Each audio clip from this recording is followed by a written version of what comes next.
We're taking you back now live to Darwin, where Cyclone Tracy's ceremony 50 years on is happening, and the Governor-General, Sam Mostyn, is speaking. A splendid job in acknowledging all of those dignitaries that joined today.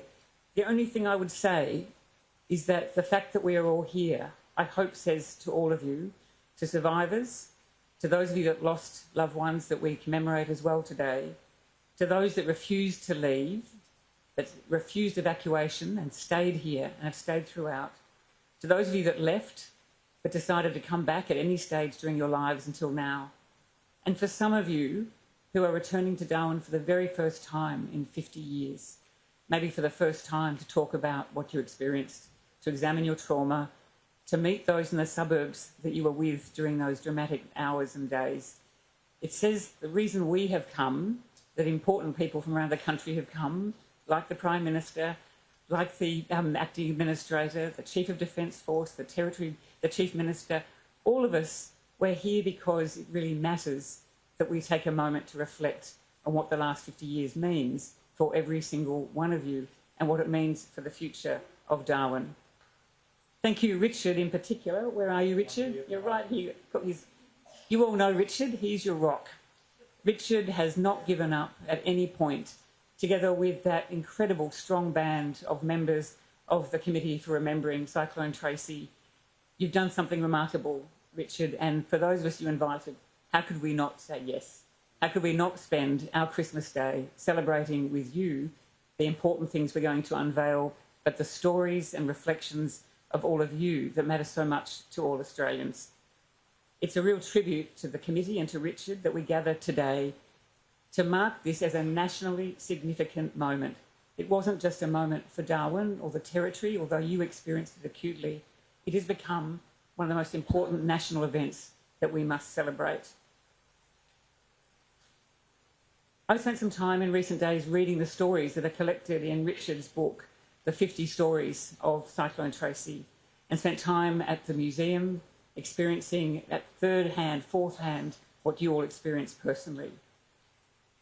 Richard said to me that we need to remember that many have reflected intellectually on Cyclone Tracy, but now it's vital that we capture the national significance of the disaster and keep alive the stories and emotions and experiences of all of you, and not just leave it as an intellectual exercise and an examination of our past.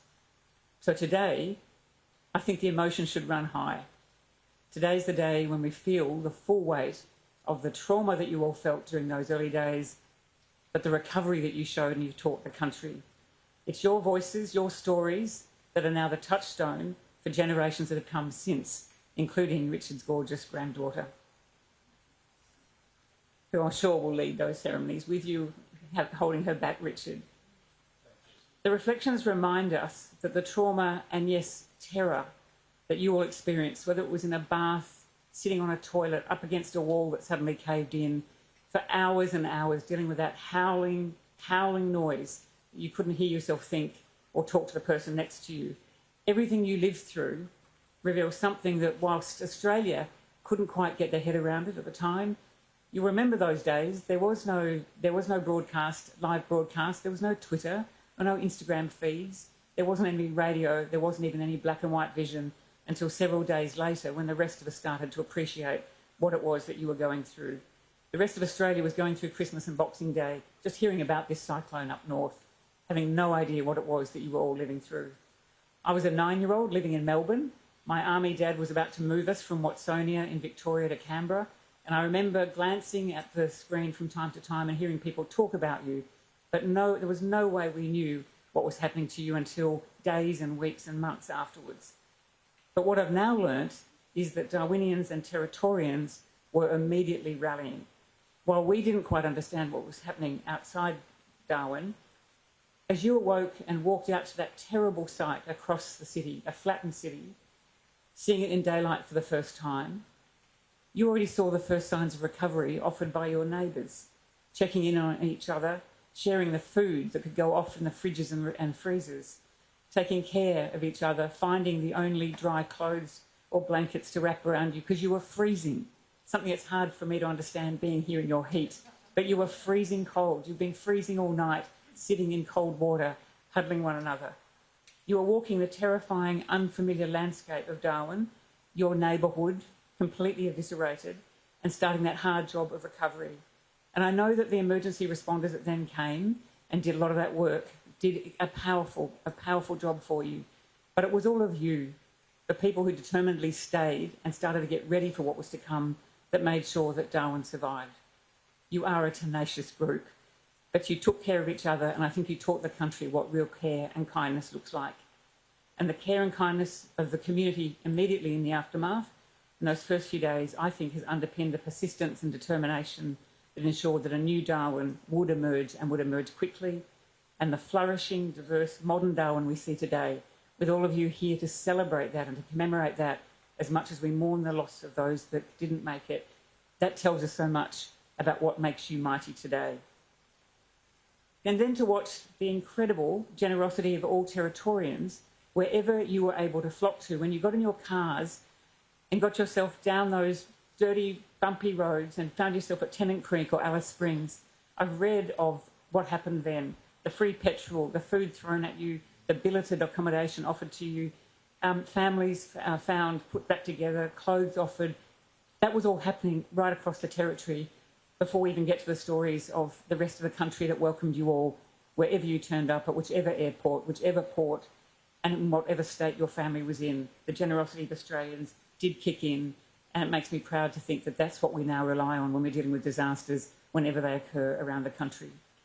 I am delighted to acknowledge someone important to me as your Commander-in-Chief, as well as Governor-General, but the Chief of the Defence Force, Admiral David Johnston, joins us here today. And as Richard has mentioned, he's also a survivor like you. He evacuated, I think quite traumatically really, left his dad behind, but he was the 12-year-old boy looking after his two younger sisters as they were taken to Brisbane. And I know that he's here really to commemorate that on behalf of his family and friends, but also as a tribute to the extraordinary contribution of the Australian Defence Force in the recovery of Darwin. This city, as you know, has a long special relationship with the ADF that includes the Great War and grew significantly throughout World War II, the Korean War and the Vietnam conflict. Cyclone Tracy, though, enormously reinforced and deepened the relationship that endures today and makes this a very special place for the protection of all Australians. Every service in the ADF performed a key role for you and with you, alongside you, learning from you. Air Force established a bridge from the city to evacuate the injured. Navy arrived in force to both reassure you, tell you you'd be okay, and then to commence the clean-up alongside you.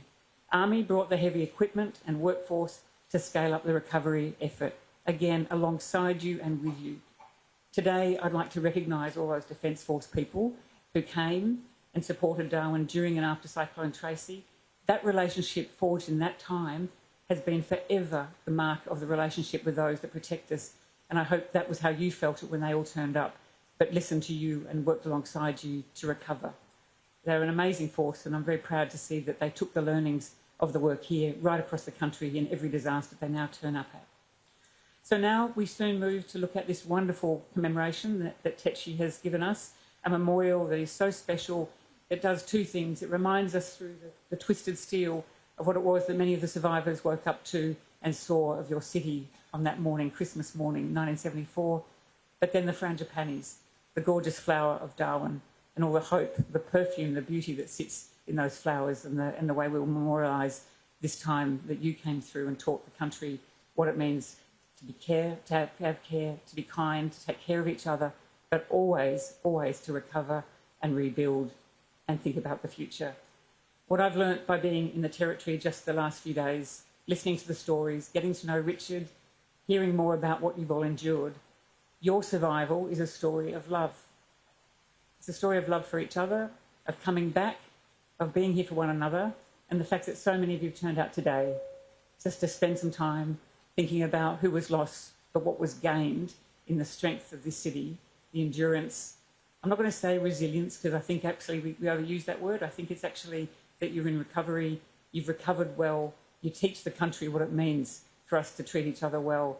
Those lessons will endure, and I hope the nation's focus this Christmas Day is all on Darwin, paying attention to the stories that come from here, and a little bit of reflection on what says so much strength, what says so much of the strength of the Australian character. which I think is all about love and care and kindness for one another.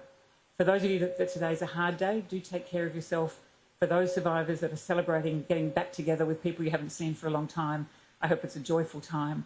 And Richard, to you and everyone involved in getting us here and making sure we take the time to remember the most important national events, of which this is one, thank you. You've brought us to you, and we're going to take you to the country and the world. Thank you, everybody, and take good care.